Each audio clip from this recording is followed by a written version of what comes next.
Ya, jadi kesempatan ini kita membahas tentang pemodelan bahasa, dasar-dasarnya khususnya nanti yang N-gram. Ya, pemodelan bahasa khususnya yang N-gram. Nah, sekarang kita pemodelan bahasa dulu. Ya, saya kira segala sesuatu itu kita perlu mengetahui apa itu pemodelan bahasa, termasuk latar belakangnya saya kira ya. Apa itu termasuk latar belakangnya dan termasuk contoh-contohnya. Ya, kemudian mengapa? Ya, jadi terlepas dari model bahasanya N-gram atau yang lain, itu apa model bahasa itu apa? Jadi masih dasar ya. Kemudian mengapa perlu model bahasa? Apa perlunya, apa pentingnya model bahasa? Mengapa itu maksudnya mengapa penting, mengapa perlu? Ya. Kemudian bagaimana? Nah, kalau bagaimana itu bagaimana model bahasa itu, pemodelan bahasa itu ya dengan antara lain dengan N-gram. Jadi bagaimana itu maksudnya apa itu N-gram, salah satunya. Kemudian mungkin ada pendekatan-pendekatan yang lain termasuk neural. Ya. Sekarang kita diskusikan yang pertama, apa itu model bahasa? Ya. Ya, saya kira mayoritas di antara kalian atau mungkin semuanya itu udah pernah mempelajari ya, paling tidak di waktu di S1 ya. Maaf nih. Ya, gimana? Mungkin menurut Mirza gimana? Apa itu pemodelan bahasa atau model bahasa juga nggak apa-apa? Kalau menurut saya pemodelan bahasa itu gimana kita kalau yang itu ya gimana kita mereplika sesuatu yang berhubungan dengan bahasa, kalau menurut saya. Oh, seperti itu ya. Ya, terima kasih ya. Ya, jadi saya kira apa itu bisa diinikan ya, bisa digambarkan, diwakili lah katakanlah gitu. Ini adalah model bahasa, modelnya. Ya, ya mungkin kalau pemodelan bahasa itu lebih umum, artinya mungkin ini adalah pemodelan bahasa secara sistem lebih umum kalau model bahasa ini. Nah, dari Mirza mengatakan bahwa mereplikasi ya. Ini kalau bahasa ya gitu ya Mirza ya, barusan kalau nggak salah ya. Ya, mereplikasi sesuatu yang berhubungan dengan bahasa. Ya. Jadi intinya adalah replikasi ya.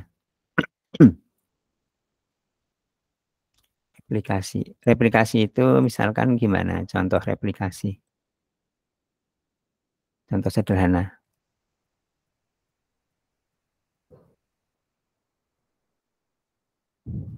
Kalau misalkan ada input output atau yang lain apapun, replikasi itu meskipun belum model bahasa, tapi apa yang disebut dengan replikasi?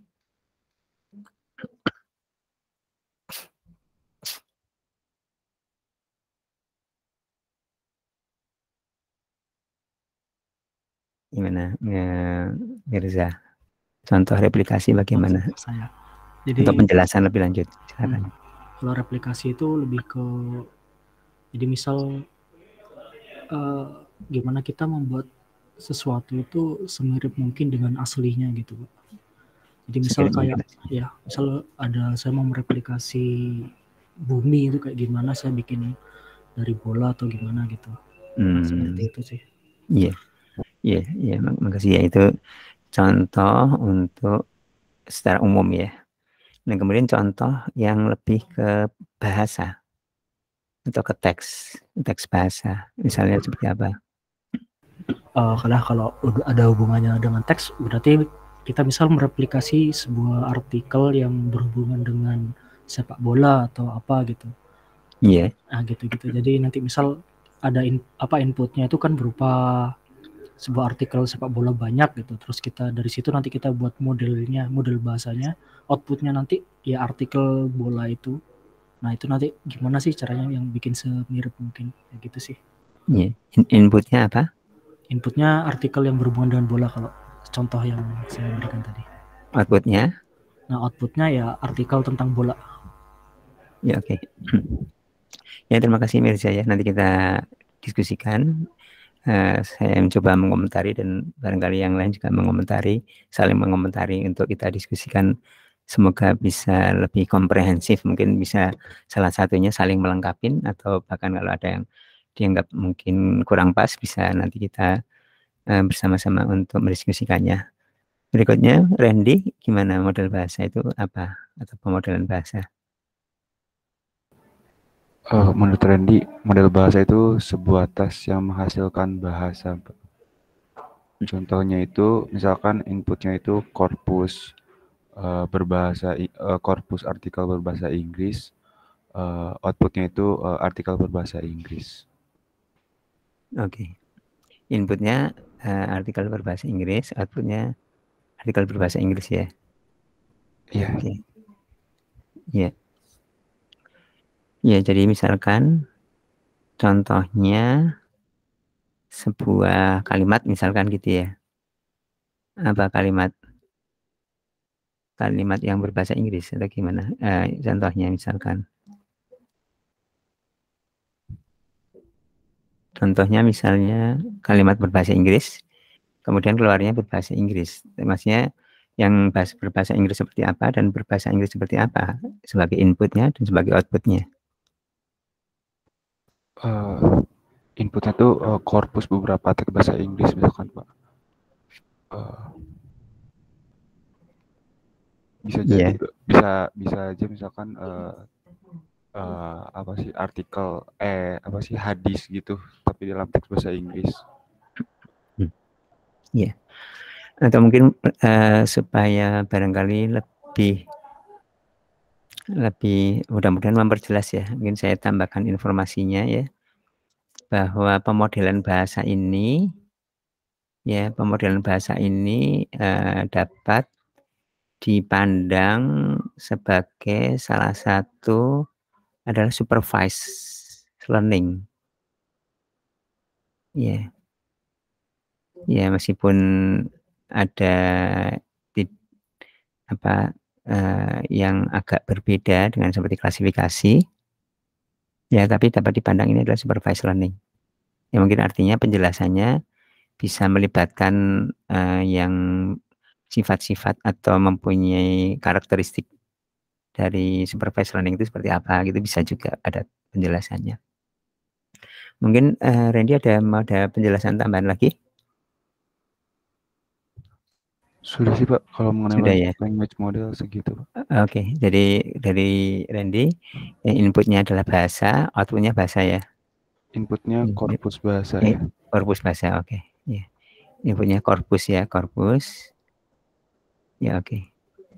Oke, korpus.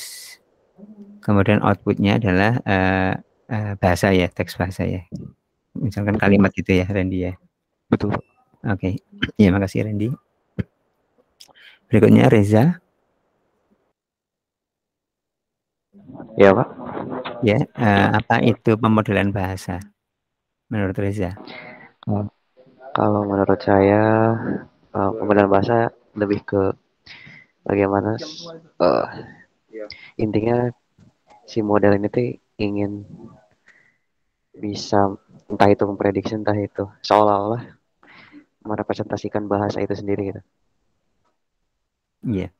Mungkin salah satu kata kuncinya yang saya tangkap dari yang disampaikan oleh Reza barusan adalah prediksi ya, ada prediksi gitu ya, ya seperti itu. Oh iya betul Pak. Iya betul Pak. Salah satunya prediksi, ya barangkali ada penjelasan lebih detailnya lagi atau juga contohnya?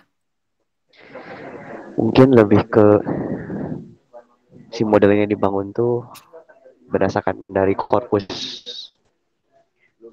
teks, entah itu korpus apapun dibangun, nanti dia bisa memprediksi atau bisa memodelkan bahasa itu yang dibangun dari korpus tersebut. Mungkin gitu Pak. Iya, ya, makasih. Kalau misalnya kita lihat dalam sudut pandang ini, ada model bahasa, kemudian ada input outputnya.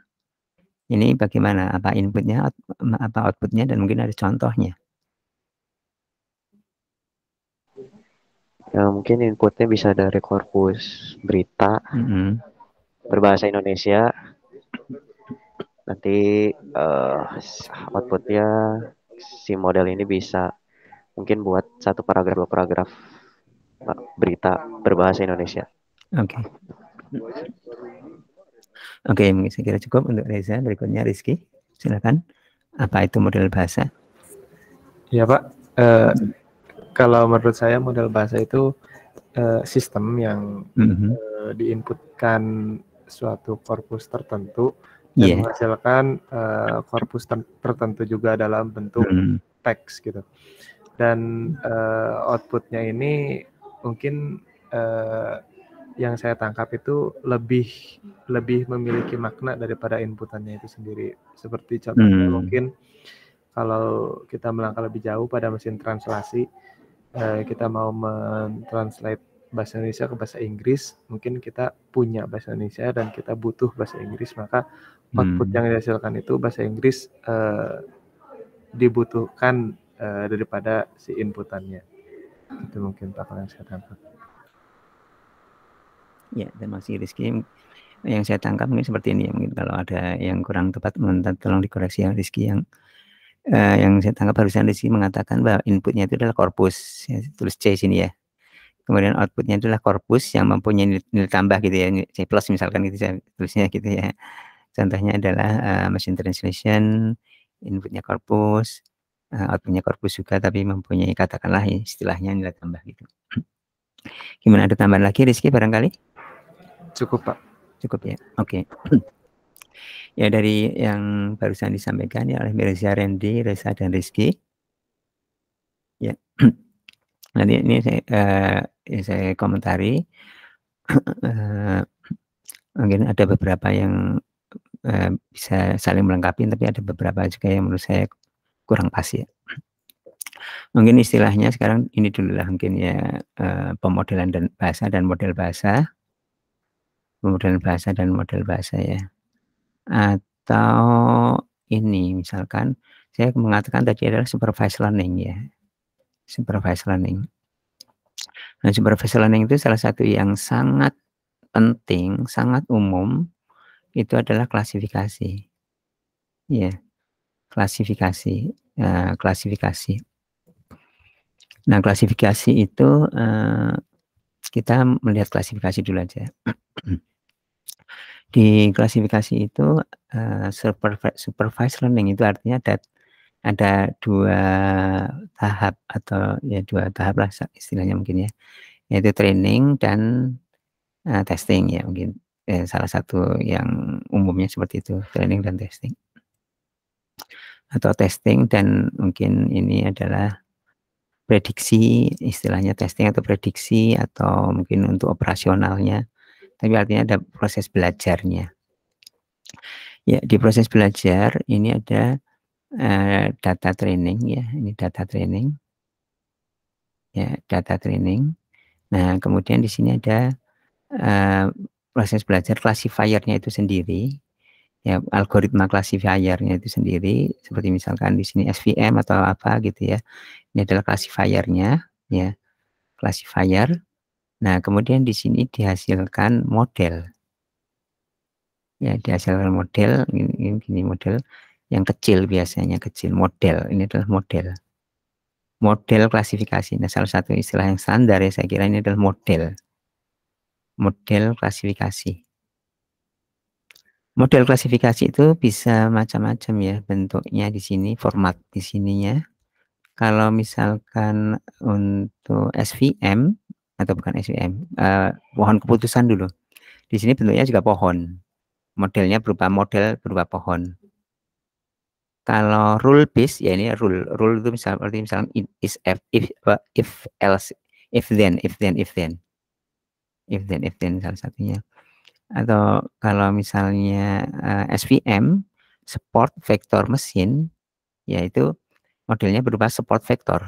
Support vector itu artinya sebenarnya perwakilan dari data training yang dia bisa mewakili membentuk ini apa batas ya, pembatas ya, batas antar kelas ya. Nah, kalau misalkan modelnya kalau misalkan klasifikasinya itu neural network, ya di sini neural network bobot-bobotnya. Modelnya itu adalah bobot-bobotnya, artinya yang sudah dilatih dengan data training ini. Artinya ini adalah generalisasi yang datanya banyak, ratusan atau ribuan atau puluhan ribu atau jutaan, termasuk kalau teks juga. Nah, di sini adalah generalisasi.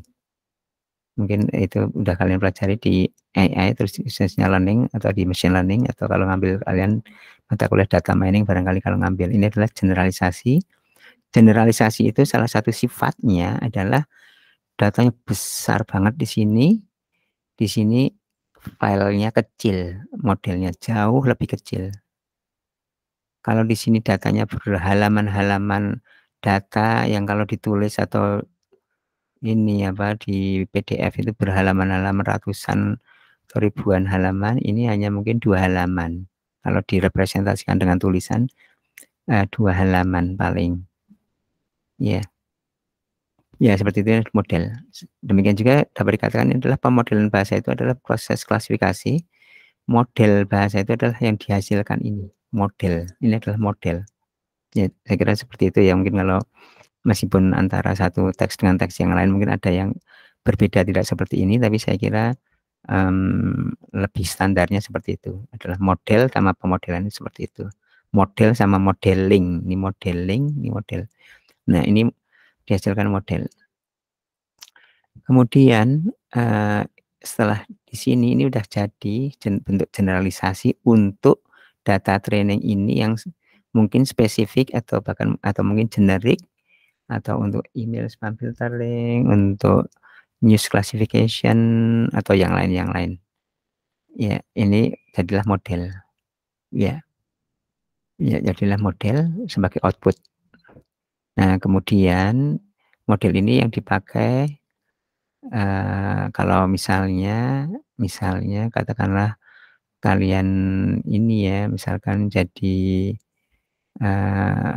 ini apa konsultan atau software ya inilah apa menerima order perusahaannya, atau kalian bekerja di sebuah perusahaan ingin membuat model churn prediction atau apa, fraud detection, opinion mining. Nah, ini udah dihasilkan ini.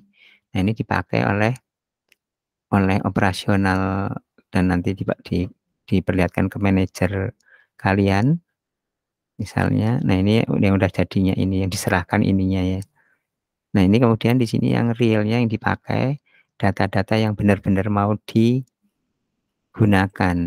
ya, inputnya misalkan di sini, outputnya di sini. Nah, ini tentunya kita udah tahu ini udah nggak dipakai lagi ya. Ini udah nggak dipakai lagi, kita yang dipakainya yang di sini. Nah, ini input output. Kalau klasifikasi ya berarti ini satu unit, satu objek masuk ke sini. Misalkan untuk opinion mining, review prediction ya kalau opinion mining itu ya, atau analisis sentimen. Nah, ini adalah reviewnya positif atau negatif, atau reviewnya level berapa bintang berapa. Nah, saya kira itu kalian sebenarnya udah tahu. Ini sebenarnya udah tahu. Nah, model bahasa itu juga pada intinya adalah seperti itu. Hanya nanti ada sedikit katakanlah tricky-nya itu di data trainingnya. Ya. Jadi pemodelan bahasa itu juga seperti itu sebenarnya. Jadi di sini ada untuk proses training yaitu n-gram misalkan, atau neural proses. Ini adalah n-gram atau neural. N-gram istilahnya mungkin n-gram producer atau yang menghasilkan n-gram. Jadi keluarannya itu adalah ini adalah modelnya itu. Kalau n-gram itu arti modelnya itu berupa n-gram. Kalau n-gram ini artinya yang menghasilkan n-gram modeler mungkin gitulah katakanlah, mungkin gitu ya. N-gram modeler seperti classifier, ini modeler. Mungkin istilahnya enggak standar tapi seperti itu. Ini menghasilkan model n-gram kalau n-gram. Kalau itu neural ya menghasilkan yang neural. Nah, ini data training. Ya. Data trainingnya berupa apa? data training itu kan berlabel ya. Biasanya labelnya itu labelnya manually labeling gitu ya. Nah, tapi kalau di sini itu sebenarnya meskipun dapat dipandang sebagai supervised learning, tapi di sini tidak manually label. Tapi seperti ini. Jadi misalkan ini ada kata. Nanti ada yang mengatakan tadi ya, ada yang mengatakan bahwa ini adalah prediksi tadi ya. Ada yang mengatakan ini prediksi ya. Ini kalau nggak salah Reza ya. Ya saya kira ya seperti itu klasifikasi atau prediksi. Nah, kita nanti diminta untuk memprediksi kalau yang level rendahnya katakanlah seperti itu, atau level kesatuannya itu memprediksi next-nya. Jadi kita tahu ini, next-nya ini. Nah, ini seperti kelasnya. Kalau kita tahu ini, baik itu 1 atau mungkin 2 atau 3, kemudian berturut-turut atau udah banyak seperti ini. Ya. Kemudian next-nya itu seperti kelasnya. Nah, kelasnya nggak usah dilabelin lagi, kan ini udah ada. Ya, ini udah ada kan. Nah, ini kan udah ada. Jadi, ini modeler ini tidak pandang apakah n-gram atau tidak. Di sini tuh bisa nanti modelnya ini model ini bisa menebak kata berikutnya. Biasanya apa yang konvensionalnya ya itu kata berikutnya, tapi tidak harus kata berikutnya sebenarnya ya. Ada juga yang kata di tengahnya, kalau yang model baru itu ada kata di tengahnya atau kanan kirinya. Tapi biasanya dalam bahasa Indonesia kan dari kiri ke kanan, dan berarti kata berikutnya. Jadi ini model ini pinter, udah dilatih, bisa memprediksi kata berikutnya. Itu dasarnya memprediksi kata berikutnya. Kata berikutnya ini tidak tergantung n-gram atau bukan ya. Kita belum masuk ke n-gram atau neural atau yang lain, barangkali ada. Ya, ini adalah bisa memprediksi katanya, dilatih bisa memprediksi kata berikutnya. Yang kata berikutnya itu dianggap sebagai kelas kalau klasifikasi atau supervised learning. Artinya ini data training yang tidak perlu manually labeling. Nah, ini jadilah ini. Kemudian seperti tadi ini dipakai untuk udah jadi model ini, dilatih, kemudian kalian sebagai mungkin yang tim dari membuat model untuk model bahasa, kalian membuat tim di sebuah penelitian riset atau research center atau di perusahaan atau kalian konsultan gitu ya. Nah, kemudian ini udah nggak dipakai lagi kan ya, seperti yang tadi itulah, ini udah jadi, ini udah nggak dipakai lagi, udah production. Yang tadi kan development, ini production. Nah, productionnya itu adalah ini model bahasa ini udah pinter, bisa menebak kata berikutnya. Nah, kata berikutnya itu nanti bisa, kata berikutnya itu kan dasarnya. Artinya kalau kata berikutnya udah bisa, lebih seperti ini, misalkan pertama satu kata, kan dari awal dulu satu kata, misalkan saya, ini nebak berikutnya apa? Saya pergi udah ditebak, diisi berikutnya apa lagi? Ke ditebak lagi apa? Pasar tebak lagi apa? Termasuk tanda baca, ada titik, ada tanda tanya, ada tanda petik, ada RP, ada simbol-simbol. Nah, seperti itu, artinya bisa menjadi rangkaian kata-kata dari sedikit yang biasanya awalnya kurang bagus, misalnya jadi agak lebih bagus karena ini dan tidak, kalau depannya S misalkan, tidak selalu kalau depannya S terus kemudian hasilnya sama semua. Kalau depannya S pasti selalu belakangnya sama terus, itu enggak juga. Nah, itu sudut pandangnya adalah supervised learning dengan data training seperti tadi itu. Iya, silakan, mungkin ada pertanyaan sampai di sini. Mirza, bagaimana menurut Mirza berkaitan dengan hubungannya dengan yang dikatakan Mirza tadi, ada replikasi?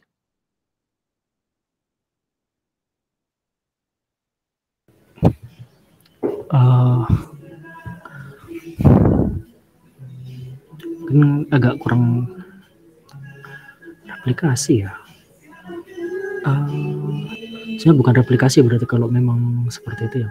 Iya, ya jadi Jadi lebih ke replikasi. kalau replikasi dianggap sebagai dia semacam mungkin ya yang dekat dengan replikasi itu mungkin kata istilah yang dekat dengan replikasi itu adalah memorizing atau menghafal gitu ya mungkin barangkali ya. Nah, Kayaknya bukan. mana? Iya.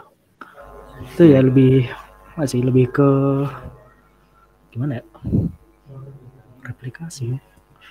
Yang replikasi tadi Mirza kalau nggak salah yang Iya, bilang saya. replikasi. Gimana? Saya. Itu lebih kayak membuat sesuatu berdasarkan sesuatu yang lama. Siapa sih? Iya. Ya, gitu sih mungkin ya. Sesuatu yang sudah ada. Iya, jadi seperti kalau barangkali ya, kalau dulu waktu saya kecil itu kan juga ada kalau nebak kata berikutnya 2 orang. Saya kemudian lawan kita atau partner kita nebak kata berikutnya. Balik lagi kita nebak kata berikutnya gitu. Kalau yang berikutnya 1 ya. Kalau berdasarkan ini. Maaf sebentar ya ini. Ya, jadi saya kira kalau istilah replikasi itu kemungkinan itu kurang tepat ya menurut saya. Karena replikasi itu lebih seperti memorizing, mengingat. Jadi memorizing itu berbeda dengan learning. Proses memorizing berbeda dengan learning. Ini proses learning. Learning itu artinya kalimat di sini yang dihasilkan di sini kemungkinan sangat besar tidak sama dengan di korpus yang besar ini yang hasil dari training untuk proses training itu. Iya. Jadi misalkan ini korpus yang besar untuk latih, data latih. Yang isinya misalkan Wikipedia banyak. Nah, ini yang dihasilkan nanti dari nextnya. Menghasilkan satu Wikipedia kecil itu dapat dikatakan hampir selalu tidak pernah sama dengan yang ada. Kalau sama dengan yang ada, ya itu seperti memorizing. Jadi seperti kita belajar. Proses belajar itu bukan proses menghafal. Ya, proses belajar itu bukan proses menghafal karena apa? Kalau belajar itu idealnya di dunia nyata atau realnya ya, mungkin bukan ideal, tapi realnya di dunia nyata yang dibutuhkan itu adalah waktu belajar itu pemahaman kita menghasilkan kita jadi tahu atau semacam kita jadi mempunyai kesimpulan atau proses induksi gitu ya, bahwa kemudian kalau ada pertanyaan di ujian di UAS misalkan yang berbeda dengan yang soal jawab yang kita yang punya banyak soal jawab contoh itu ya memang seperti itu yang proses learning itu. Ya, kalau replikasi seperti memorizing itu gini. Kita belajar banyak. Soalnya itu harus ada yang sama baru kita tahu. Tapi makanya kita harus belajar lagi banyak. Nah, itu seperti kalau memorizing itu akhirnya jadi apa yang kita kenal dengan overfitting. Kecenderungannya seperti itu. Overfitting itu maksudnya kalau tesnya, UAS-nya itu ada yang samanya dengan yang kita latih, wah udah pintar banget, udah langsung nilainya 100. Tapi kalau data tesnya itu udah ada berbeda, ya meskipun agak mirip-mirip gitu, berbeda dengan yang kita latihan yang udah ribuan contoh soal dengan ada kuncinya itu berbeda, kita nggak tahu karena kita nggak bisa mengambil kesimpulan dari belajar. Nah gitu seperti itu. Gimana menurut Mirza? Jadi lebih jelas nggak?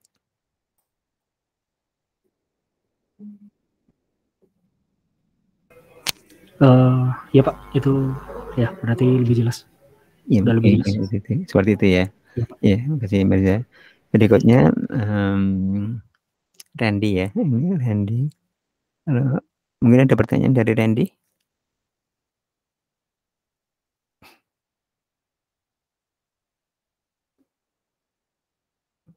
Yang Randy tadi menyebutkan inputnya korpus gitu ya. Saya kira waktu training memang korpus betul ya. Inputnya. Iya Pak.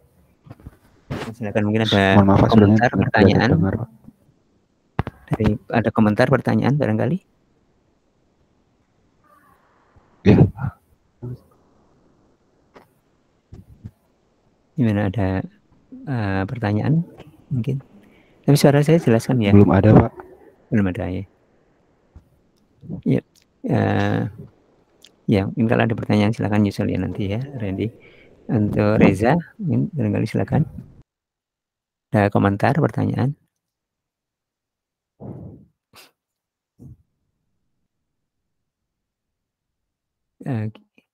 Gimana Reza? Ya Pak, ada Pak. Ya silakan Mbak. Apa Pak? Ya silakan Reza. Ada komentar, pertanyaan Terputus-putus. silakan. Oh terputus-putus Oh, saya. komentar. Ya. Saya sih Pak, kayaknya saya di sayanya yang putus-putus. Oh ya, suara Reza jelas sih di saya. Kalau saya dari komentar sih nggak ada sih Pak. Oh ya gimana? Gimana? Cukup jelas nggak? Cukup jelas sih Pak. Cuman Oh tadi ya. Bapak kayaknya nggak ada suaranya sih, nggak tahu sih ya. Kayaknya Oh di saya gitu. doang, nggak tahu di yang lain. Iya sih Pak. Oh iya Bang. Gimana yang lain tadi? Dengar suara saya nggak?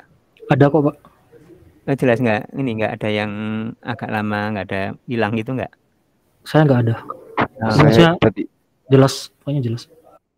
saya suaranya sempat hilang, Pak. Jadi nggak bisa berkomunikasi. Makanya tadi live dulu, Pak. Iya. Iya. Kalau di saya jelas sih Pak. Iya.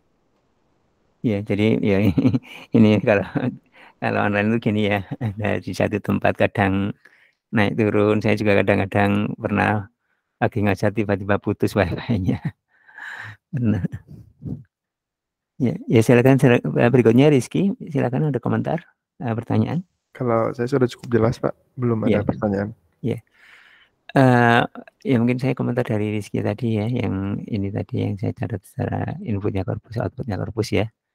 Nah, mungkin kalau yang komentar saya itu atau penjelasan sih seperti tadi itu. Jadi saya kira mungkin kalau yang disampaikan Rizky tadi mungkin terlalu abstrak ya, dan belum gitu jelas menurut saya. Seperti ini. Jadi bertanya adalah apa itu pemodelan bahasa atau model bahasa, saya kira udah jelas semua. Ya, jelas semua ya. Terlepas n-gram atau apa. Kemudian mengapa? Termasuk mengapa itu termasuk digunakan untuk apa? Model bahasa. Mengapa model bahasa penting? Atau sebenarnya model bahasa kurang penting. Misalkan, oh ternyata sebenarnya model bahasa kurang penting. Atau kalau penting, mengapa penting? Mengapa penting itu salah satunya ya karena dipakai untuk ini, sering dipakai, ya gitu. Silakan mungkin di ini ya, sekarang dari daftar saya di Google Meet dari bawah sekarang diganti ya. Mungkin Rizky dulu mungkin ya, silakan Rizky. Mengapa? Kalau kita tahu model bahasa seperti itu, sekarang mengapa yang seperti itu, yang kerjaan seperti tadi itu, menghasilkan model bahasa itu penting atau mungkin sebenarnya kurang begitu penting, dan apa penerapannya? Silakan Rizky. Baik, kalau menurut saya mengapa penting, yang saya pahami, pertama model bahasa itu dari berbagai macam gitu inputannya, entah itu dari speech atau teks atau yang lainnya, dan cara kita mengubah agar bisa menjadi seperti tadi yang Bapak sampaikan, mungkin informasi plus lah yang memiliki nilai tambah, itu harus diubah melalui model bahasa agar bisa diproses lebih lanjut. Gitu mungkin Pak. Oke. Ada lagi mungkin contoh atau aplikasinya apa penerapannya misalnya? Kalau penerapannya seperti word embedding mungkin Pak. Jadi diubah ke dalam vektor yang mana nanti vektornya bisa diproses oleh komputer. Karena kalau masih teks belum bisa diproses oleh komputer. Ya, mungkin ada lagi yang akan ditambahkan dari Rizky? Cukup Pak. Oke, sementara cukup ya. Nanti kalau ada lagi silakan. Berikutnya Reza.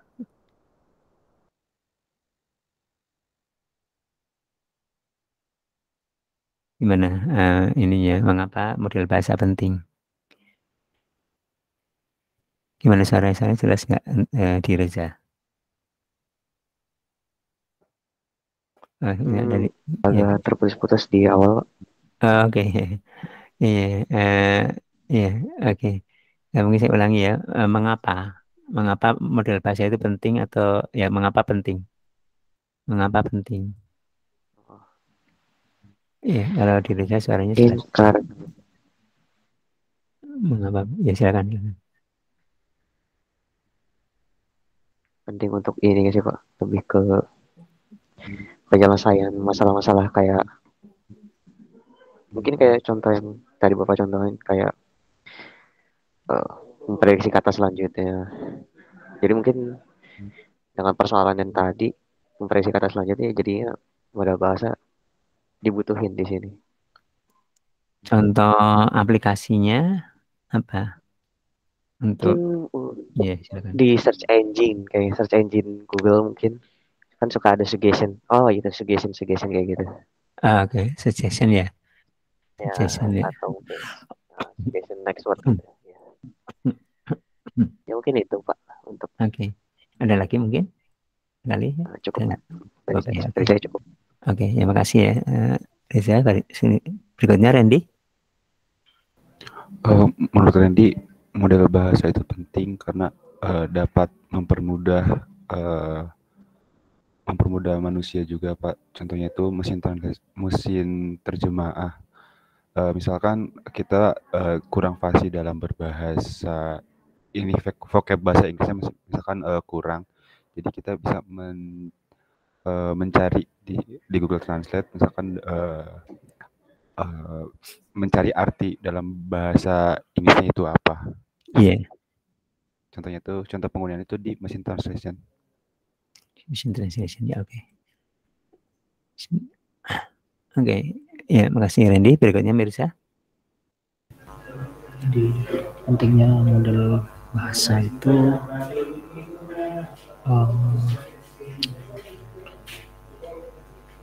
mungkin kalau di penerapannya ya selain yang disebutkan yang di sebelumnya itu salah satunya juga nanti ada masalah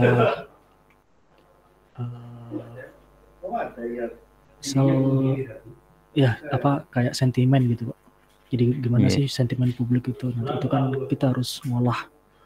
Nah dari situ nanti ya salah satu penerapannya itu nanti di situ gitu. Iya. Nah, seperti sentimen analisis maksudnya ya. Ya. Oke, mungkin saya ini dulu ya. Saya akan komentari ya.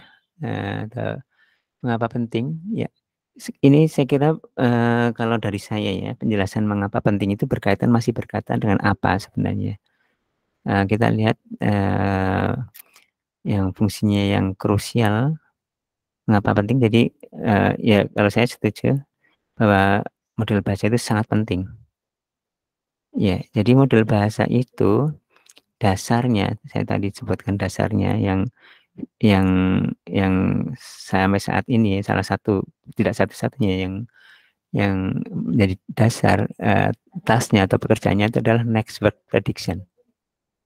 Ya, next word prediction. Next word itu maksudnya bukan hanya word ya, kalau yang secara umum ya, next token prediction, bisa tanda baca, bisa kata. Ya, jadi kalau tadi ada yang suggestion atau next prediction ya, itu tadi Reza ya kalau nggak salah. Ya, ini salah satu fungsi yang dasarnya. Suggestion kata berikutnya. Kalau kita nulis di Google kata berikutnya kan apa gitu ya, atau kita waktu ketik keyboard kita di Android atau di mana itu ada yang mempunyai ada T9 atau apa gitu yang berikutnya atau ya, seperti itu. Itu ada dasarnya ya.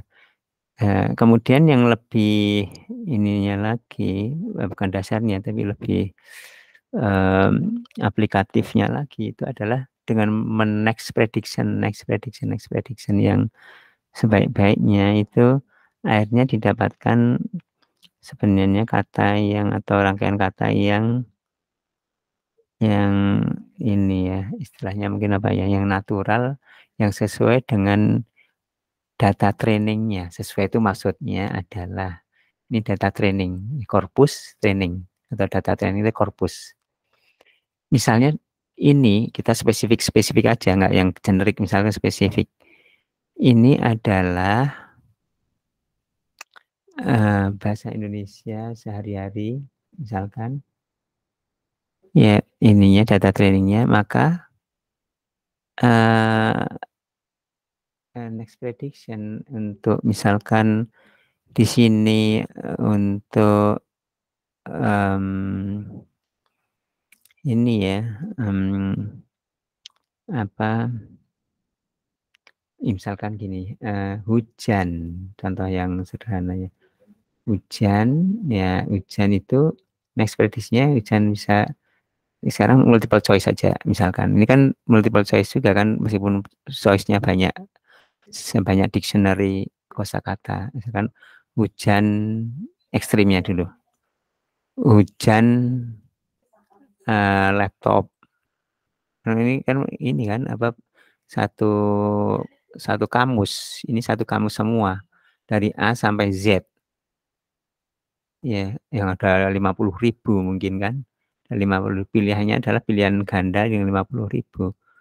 Kalau misalkan spam email filtering, spam atau bukan, 2 aja, biner. Kalau ini 50.000 misalkan pilih. Ya, mana yang paling besar kemungkinan probabilitas yang istilahnya sesuai dengan di sini. Karena hujan laptop ya probabilitasnya sangat kecil, karena di sini tidak wajar ada hujan laptop dan bahkan nggak ada contohnya. Misalkan hujan keras di korpus yang besar ini sebagai data training, ya mungkin ada karena korpusnya besar kan, ada yang mengatakan hujan keras mungkin atau hujan besar, ya mungkin probabilitasnya ada, nggak masih lebih besar daripada hujan laptop. Tapi hujan deras di sini, nah saya kira lebih besar daripada hujan keras atau hujan besar atau apalagi hujan laptop. Ya, ya seperti itu ya. Jadi dasarnya seperti itu. Yang tadi apa tadi? Nah sekarang model bahasa itu atau pemrograman bahasa itu intinya adalah segala sesuatu yang kalau kita perlu menghasilkan sebuah rangkaian teks, itu rangkaian teks yang ini, yang natural. Ya, balik lagi dulu. Saya mungkin balik lagi dulu. Kalau korpusnya adalah misalkan di sini, misalkan yang sehari-hari. Tapi kalau di sini misalkan kita khusus data training adalah paper informatika, atau khusus di sini data trainingnya itu adalah puisi. Atau kalau secara umum data training di sini adalah resep masakan. Nah ini nanti next word prediction-nya sesuai dengan yang wajarnya di sini atau di sini. Iya. Yang wajarnya di sini atau di sini next word prediction-nya. Mungkin seperti itu ya. Nah, kemudian mengapa penting pemodelan bahasa? Karena di sini untuk yang segala sesuatu yang menghasilkan rangkaian kata-kata atau rangkaian token-token ya, kata dan simbol. Ya, contohnya dulu misalkan adalah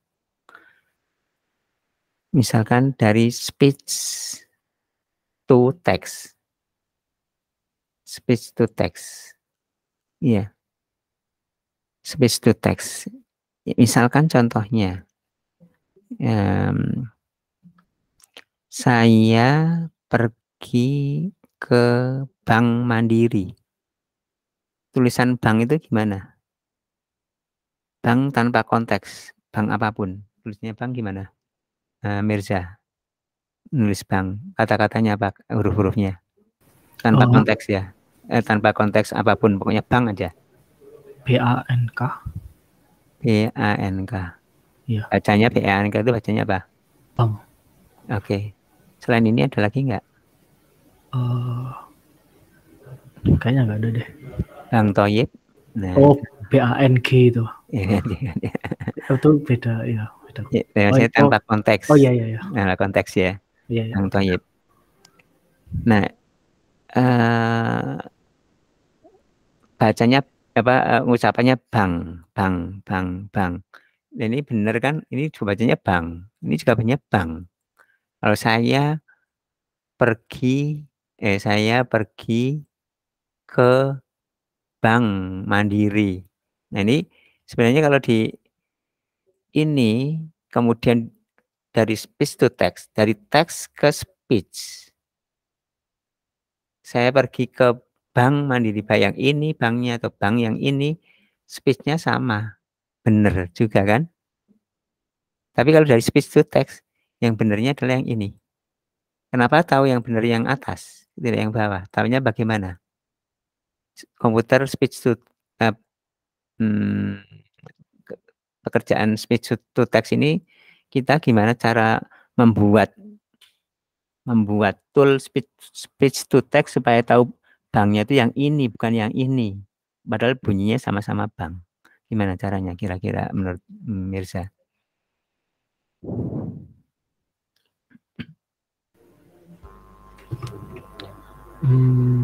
Ya harus tahu konteksnya sih, Pak. Ya, betul. Kita harus tahu ke konteksnya kan? Iya. Tahu konteksnya itu gimana? Bikin rule. Kalau kemudian kalau ke daftar, kalau sebelumnya itu adalah ke tapi kalau sebelumnya itu misalkan adiknya atau apa, atau gimana, bikin rule atau apa? Kalau misal apa ya? Kalau misal ya ada berhubungan dengan ngomongin ada masalah uang, berarti nanti itu bang. Mungkin enggak sih, enggak. Gimana programnya, codingnya itu gimana, pemrogramannya atau algoritmanya? Belum tahu sih, Pak. Ntar. Gimana? Yang gampangnya aja, ini bukan masalah akurat atau enggak akuratnya, tapi maksudnya yang mungkin akurasinya rendah, tapi gimana? Misalkan. Kalau bang berarti ya anggaplah kalau lagi ngomongin uang berarti nanti itu namanya BANK itu kan. Kalau ada sekitarnya ada uangnya. Ada uangnya berarti BANK.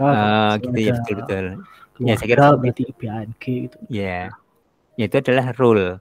Bikin rule kalau misalkan yang dekat-dekat dia, setelahnya atau sebelumnya dalam Windows tertentu ada uangnya atau ada apanya atau apa yang semacam rule if then gitu. Ya, itu betul. Salah satunya adalah rule seperti itu. Itu namanya yang berdekatan rule seperti itu, dan itu sangat memang saya kira seperti itu. Salah satunya ya. Ya, jadi ada rule yang tergantung dari konteksnya. Konteks itu bisa Windows itu maksudnya kanan kirinya, atau misalkan kalau kirinya satu atau kanannya saja atau kanan kirinya gitu ya, konteks ya, betul ya. Makasih. Berikutnya Randy, gimana? Ada ide supaya tahu bahwa yang benar itu yang atas. Kalau saya pergi ke bank, nah itu harusnya yang ini, bukan yang ini. Gimana programnya atau algoritmanya? Ada kondisi menyebutkan nama suatu bank, misalkan Mandiri, BRI gitu-gitu mungkin. Ya, saya kira saya juga setuju itu. Saya kira masih sama seperti Mirza, arti konteks. Ada daftar. Kalau ada bunyi bank, kemudian sebelumnya atau kemudian juga sesudahnya ya, itu ada Mandiri atau apa daftar bank gitu, berarti itu adalah BANK. Gitu ya, berarti salah satu rule-nya di dalam sebuah rule base-nya Mirza tadi adalah itu, konteksnya adalah daftar bank yang ada di Indonesia. Mungkin seperti itu maksudnya, Randy. Iya, Pak. Oke. Berikutnya Reza, gimana, ada ide? Saya idenya kurang lebih sama sih, Pak. Ngelihat dari kumpulan pasangan katanya kayak ya itu tadi kata selanjutnya, lebih frekuensinya, lebih kemunculan seringnya lebih sering yang mana antara BANG kemudian ada nama institusi banknya atau BANK kemudian ada nama institusinya. Maksudnya dengan membuat rule atau bagaimana?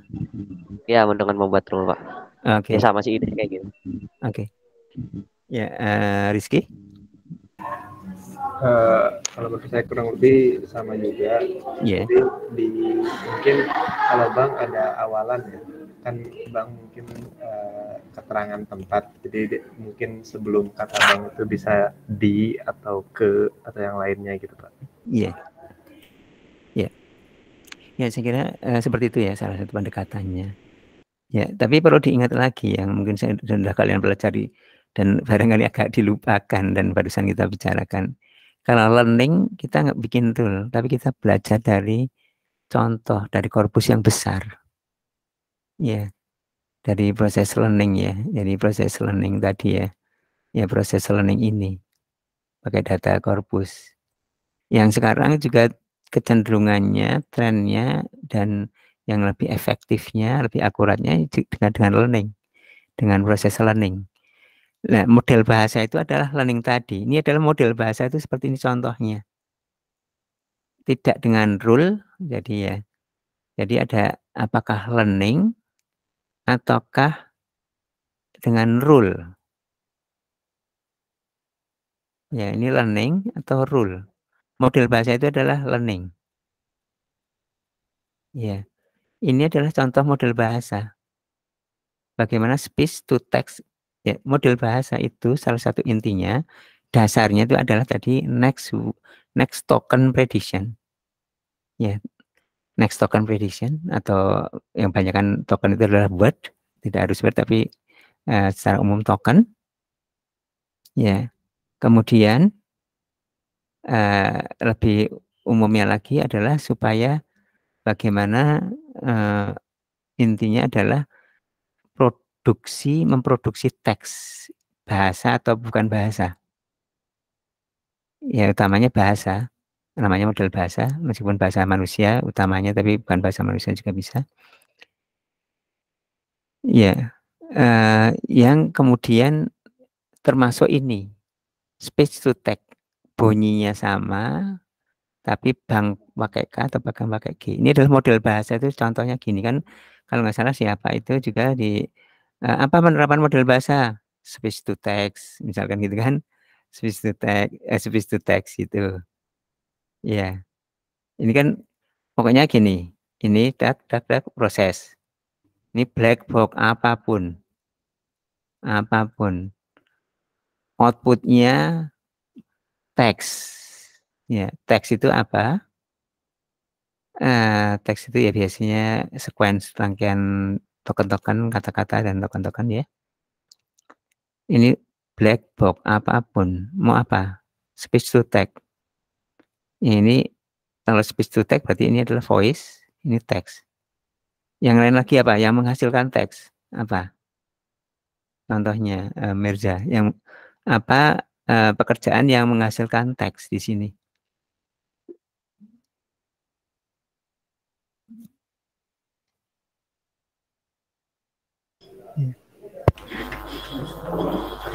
Maksudnya pekerjaan menghasilkan teks gimana ya? Nah, ya. Apa aplikasi yang menghasilkan teks? Apa yang sehari-hari menghasilkan teks seperti speech to text? Translasi. Iya betul, machine translation. Ya, machine translation. Iya betul, itu machine translation betul. Ini inputnya apa? Inputnya teks, keluarannya teks. Teks yang bahasa yang berbeda, teks bahasa Inggris, keluarnya teks bahasa Indonesia. Iya, Iya kan? Iya. Teks bahasa Inggris dan bahasa Indonesia. Contohnya apa? Machine translation, model bahasa. Model bahasa itu gini, contohnya. Ini contoh yang salah satu contoh yang saya kira sederhana ya. Bla bla bla bla bla bla.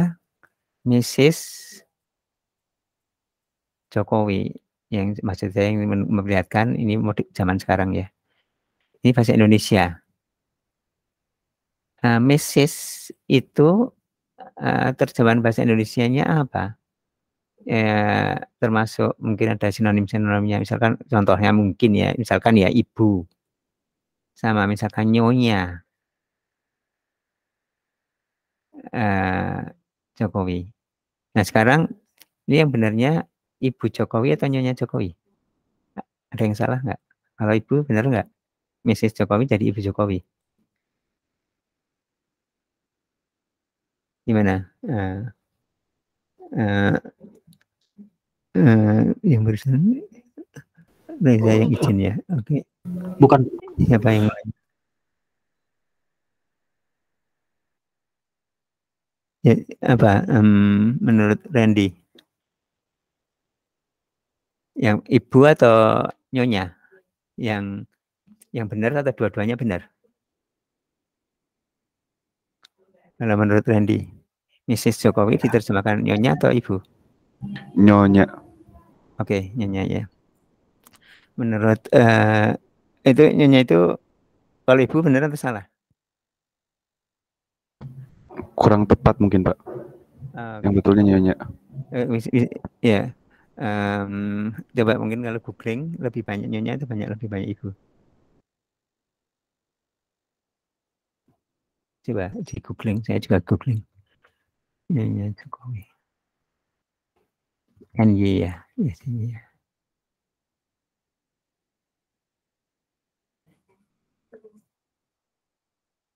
Lihat di sini aja.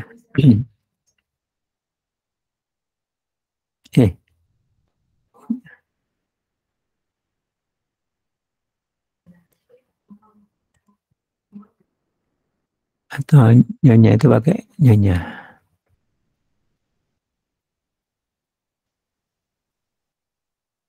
Ini bukan yang seharusnya ya, tapi yang umumnya.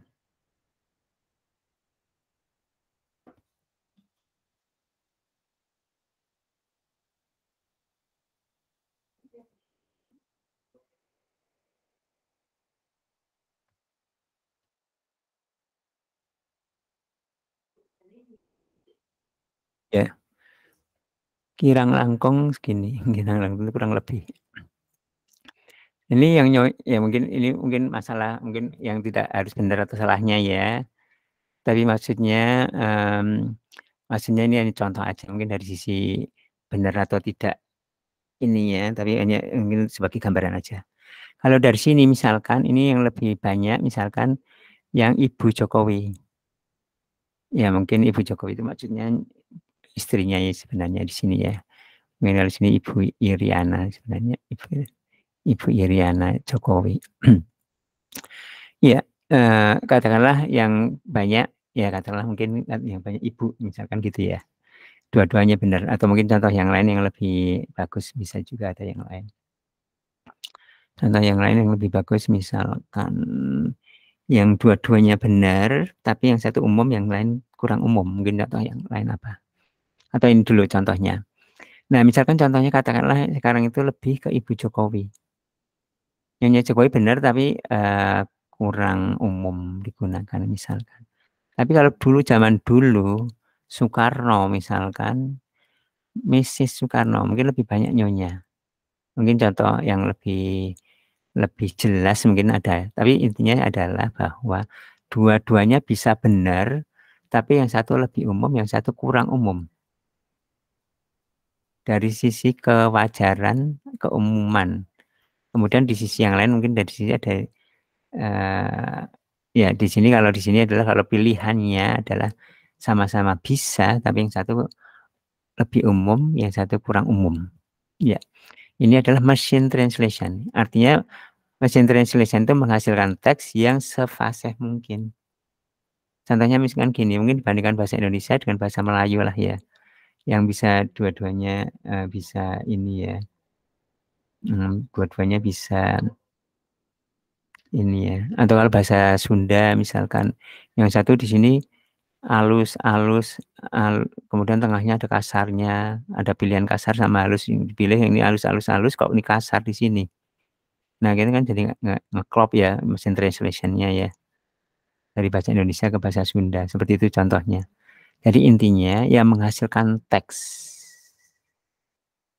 Supaya teksnya itu salah satunya lebih natural itu adalah biasa dan juga tentunya biasa itu juga grammarnya bukan hanya grammar, pokoknya biasalah kalau biasa kita salah-salah grammar, ya artinya tergantung korpusnya. Kalau korpusnya longgar grammarnya, juga di sini longgar grammarnya. Pokoknya ngikutin korpusnya yang biasanya seperti apa. Mungkin jelas nggak?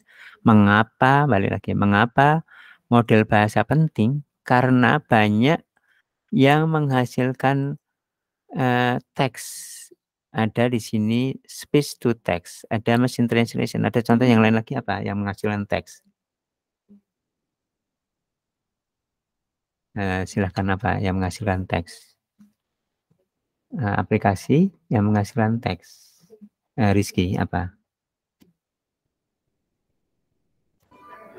Kalau aplikasi chatting itu menghasilkan teks nggak? Iya, betul. Seperti misalkan chatbot. Iya, Pak. Iya kan?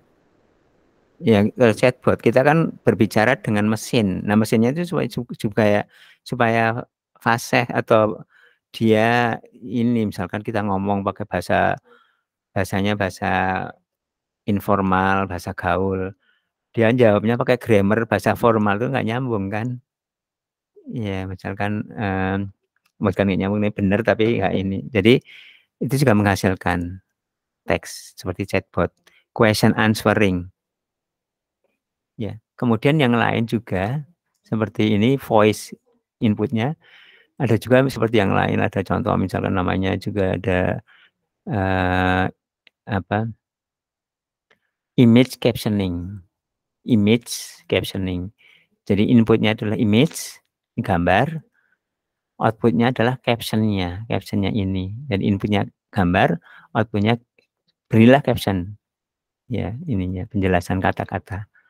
Pokoknya yang keluarannya itu adalah termasuk apa? OCR. Gimana OCR, bisa dijelaskan nggak?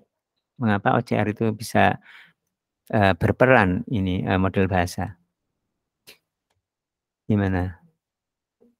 Silakan kalian bisa volunteer siapapun. Mirza atau Randy atau Rizky.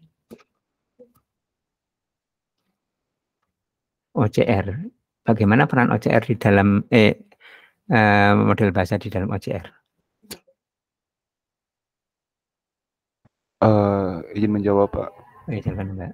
OCR itu merupakan suatu teknologi untuk mengenali tulisan atau dalam sebuah gambar, Pak. Iya.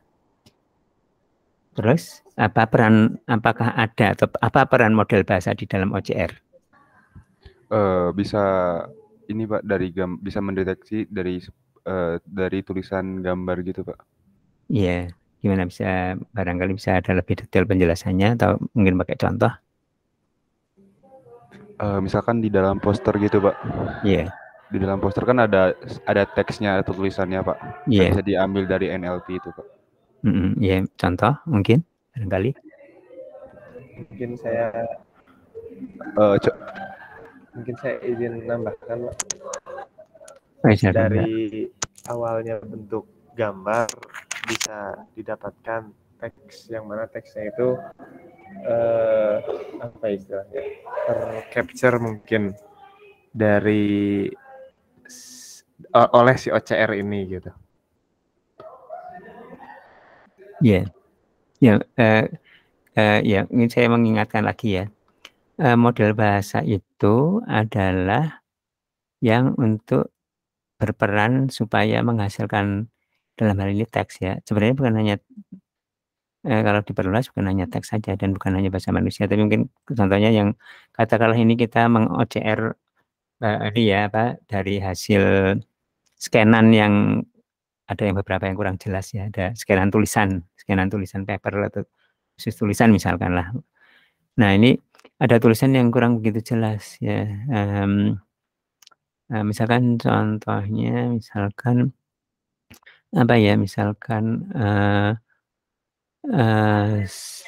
yang hurufnya mirip-mirip apa, misalkan apa ya, misalkan I sama L mungkin gitu ya, misalkan misalkan gini ya, dengan dia misalkan contoh sederhana, tapi di sini ada gininya, ada coret-coret dikit gitu, coret dikit ini Nah, seperti ini ada coretan, mungkin image-nya apa itu nih fotonya atau itunya apa kurang jelas ya apa scannernya. Ini kalau seperti ini jadi diketik ya di sini jadi DLA. Ya ini kan ada kakinya dikit ya. Tapi dia dilihat konteksnya DLA itu enggak ada atau jarang gitu DLA. Itu dilihat dari sekali lagi ya model bahasa itu dilatih kan. Kata-kata DLA itu enggak ada atau dilihat konteks kata-kata berikut sampingnya atau mungkin juga ada kalimat kata-kata atau huruf-hurufnya gitu. Ya, jadi seperti tadi bank kan lihat konteksnya dengan bukan dengan rule ya biasanya, tapi dengan dilatih ya dengan model bahasa apakah Ngram atau kan neural network ya. Nah ini juga dilatih konteksnya bukan hanya kata tapi huruf misalkan. Nah ini OCR, peran model bahasa dalam OCR. Nah seperti itu. Jelas nggak? Atau ada komentar? Jadi mungkin perannya itu untuk ini ya Pak, untuk mengenali huruf-huruf. Ya, salah satunya huruf. Ini bisa ini itu bisa L atau I, L atau I dengan kaki yang tidak normal, ada tidak normalnya kan OCR kan banyak yang nggak jelasnya ya atau ini ya. Nah ini dia bisa semacam mengoreksi atau memilih yang tadinya nggak ada cacat-cacatnya atau apa, dia bisa cari dilihat dari konteksnya. Sama seperti bank, dia dilihat dari konteksnya, tapi konteksnya itu tidak secara rule, tapi dengan itu apa artinya lagi. Pokoknya menghasilkan teks yang teksnya itu adalah teks yang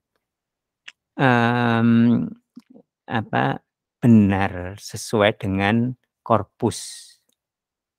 Ya, dengan korpusnya ada banyak atau wajar atau umum. Ya. Kalau ini antara mungkin katakanlah misalkan OCR, ini kemungkinan 60% kalau lihat tanpa konteks ya, 60% L. Kalau bentuknya seperti ini ada sekatnya dikit. 60% L, 40% I. Ya, jadi kalau tanpa konteks dia dipilih L, DLA. Tapi kalau dilihat dari konteks, ini 40 tambah bukan 40 ini kalau ini bisa ini 70 85 ini 15 berarti milih yang ini jadi dia dilihat dari konteksnya seperti itu seperti bank tadi ya, kalau ini adalah bank dilihat konteksnya ini dilihat sekali konteksnya secara konteksnya itu dilihat dengan latih tadi ya tidak dengan rule. Gimana menurut Rizky? Iya Pak. Ya, jadi berarti, kalau ya gimana? Berarti mengenalinya tidak hanya huruf aja dong. Kalau konteks mungkin katanya juga ya Pak. Bisa juga kalau lebih sulit lagi ya dari katanya kan itu secara umum kan lebih sulit lagi tapi secara umum model bahasa itu harusnya bisa ini bisa dengan huruf-huruf sebelumnya lagi atau kata juga bisa tapi artinya dengan latih yang baik yaitu dengan Ngram dengan neural model bahasa. Jadi model bahasa itu seperti itu. Oh iya Pak. Ya. Jadi intinya segala sesuatu yang menghasilkan teks bahasa manusia atau juga mungkin bukan bahasa manusia, formula matematika, resep masakan atau apapun nama, contohnya adalah nama bayi yang wajar di Indonesia, seperti itu nama kota yang biasa ada di Indonesia, yang mau seperti itu. Ya, pokoknya keluarannya adalah berupa sebenarnya bukan hanya teks. Mayoritas teks ya berasal dari teks tadinya Pak, model bahasa namanya juga model bahasa, tapi intinya adalah ini adalah sequence. Ini sequence. Sequence itu utamanya sequence token yang adalah teks. Pokoknya kalau menghasilkan supaya keluarannya sebaik-baiknya fasih dan juga sesuai dengan kalau korpusnya itu adalah korpus yang grammar ya kalau sejelek-jeleknya atau seinformalnya korpus itu kan kalau bahasa Indonesia kan masih MD, misalkan menerangkan, diterangkan, SPOK gitu-gitu ya kan ya. Nah itu juga keluarannya juga seperti itu. Keluarannya juga ya dia MD, bukan seperti bahasa Inggris yang DM misalkan gitu. Tuh, jadi apa? Tidak ada belajar grammar, tapi implisit belajarnya itu dari korpus. Nah, itu learning itu kan seperti itu. Ini kan learning sebenarnya. Model bahasa itu kan learning. Gimana di komentar? Ya, jadi mengapa penting? Karena banyak yang namanya NLP menghasilkan teks, speech to text, machine translation, question answering, chatbot, dan banyak lagi yang menghasilkan teks, image captioning, pokoknya menghasilkan teks. Namanya juga kita manusia kan ini ya, kata manusia ini kan konsumsinya terutama menghasilkan teks itu berarti kan untuk manusia. Ya, manusia kan butuh yang keluarannya kalau formatnya di sini adalah format ini apa, format masakan, resep masakan formatnya ya itu juga harus resep format masakan yang wajarnya seperti apa. Ya, mungkin gitu. Ya, jadi apa, mengapa, kemudian bagaimana caranya. Bagaimana itu salah satunya dengan model bahasa. Prosesnya, metodenya atau pendekatannya. Ya, dengan n-gram, maaf. Dengan n-gram. Nah, n-gram itu bagaimana n-gram itu? Ya, apa yang disebut dengan n-gram? Secara penjelasan sederhananya apa n-gram? Atau ini n-gram itu kan proses. Tadi modeler, menghasilkan modeler, misal modeling, menghasilkan model ya, ini misalkan menghasilkan model, ini adalah model. Model n-gram, model n-gram. Model n-gram. Kalau classifier yang untuk decision tree, hasil keluarnya adalah decision tree. Nah, kalau di sini apa? Bentuknya apa? Isinya apa di sini yang untuk yang modeler n-gram modeler atau model n-gram language modeler di sini. Ini data training corpus. Ini apa? Bentuknya apa? Isinya apa di sini? Gimana menurut Mirza?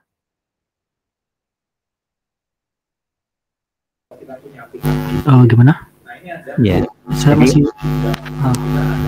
Jadi kalau kan di pemodelan bahasa kan ada proses training ya. Ya. Nah, proses training itu di proses training itu hasil dari proses training apa? Ini model. Iya, model. Nah, model untuk n-gram itu apa isinya model n-gram itu? Masih sambil kerja ya? Ini di kantor sih Pak. Udah sambil lembur ya? Iya. Semangat ya? Oh iya Pak. Gimana ya?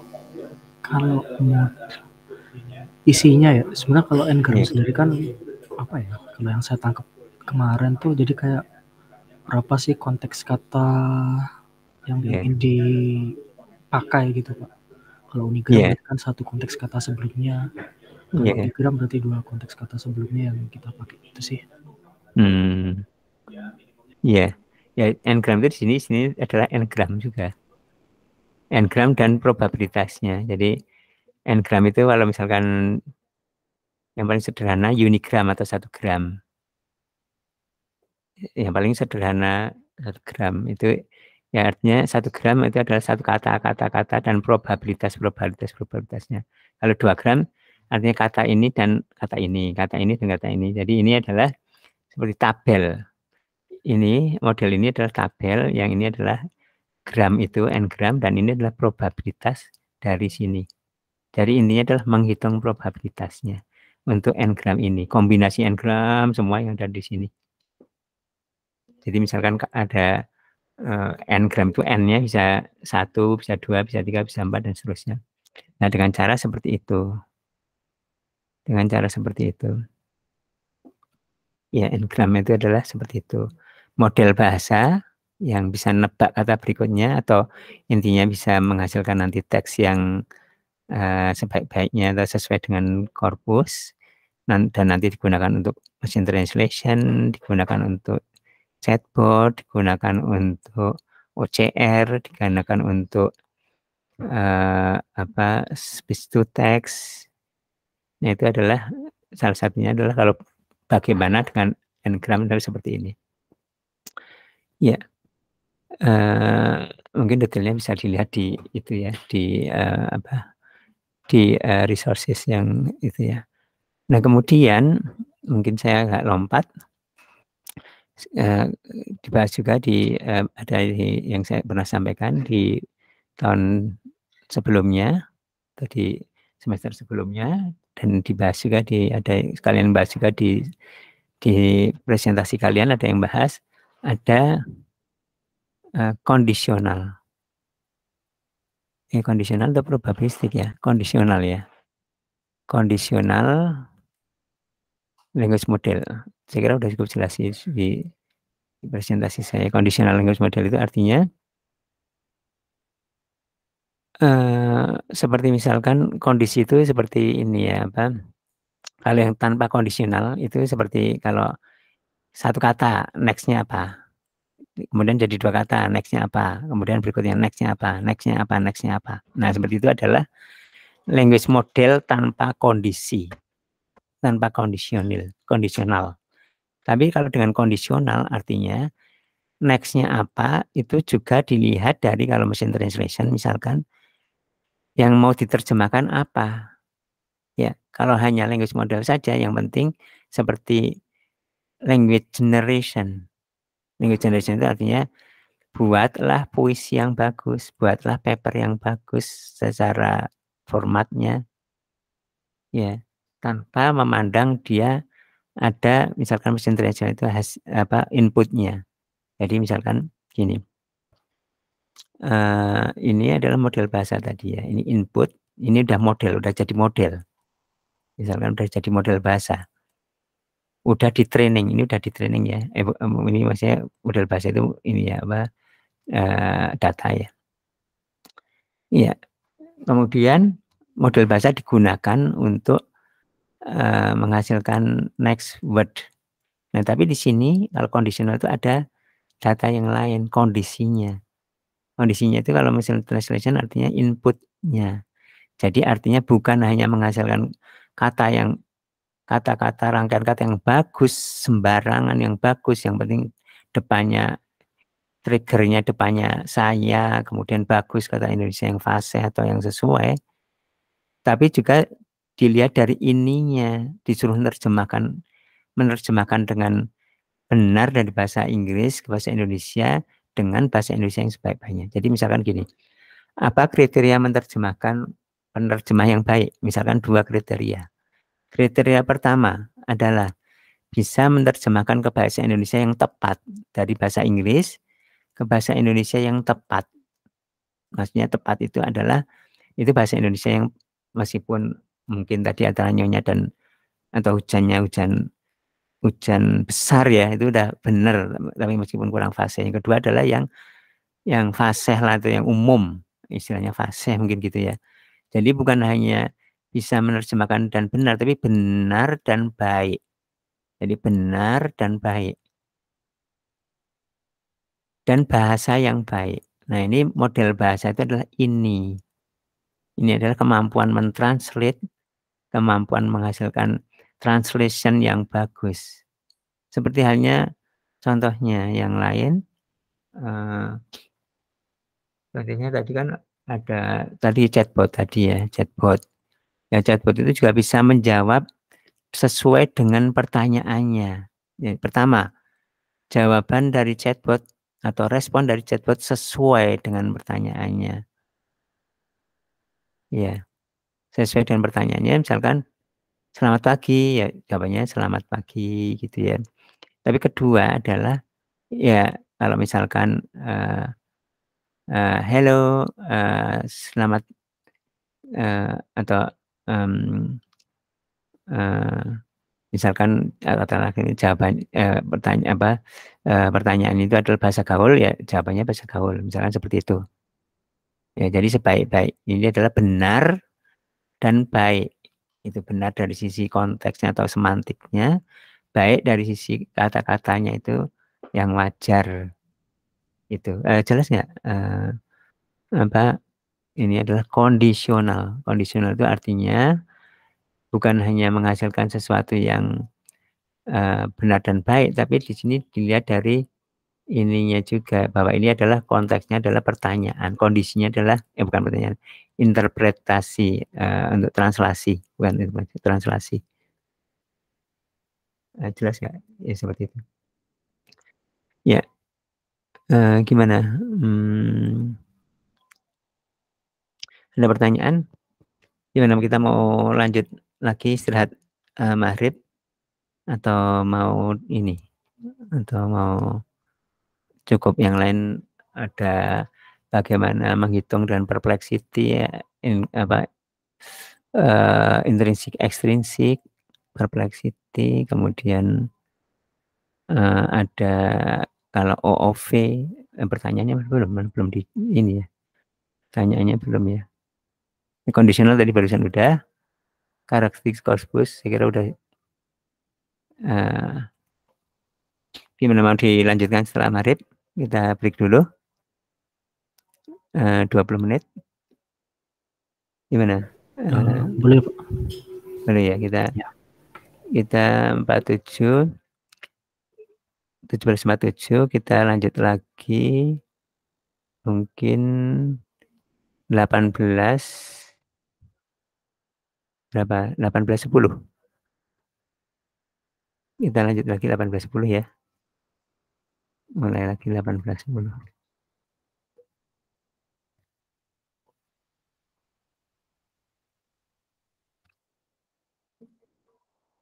Atau 18.15. 18.15 ya. Boleh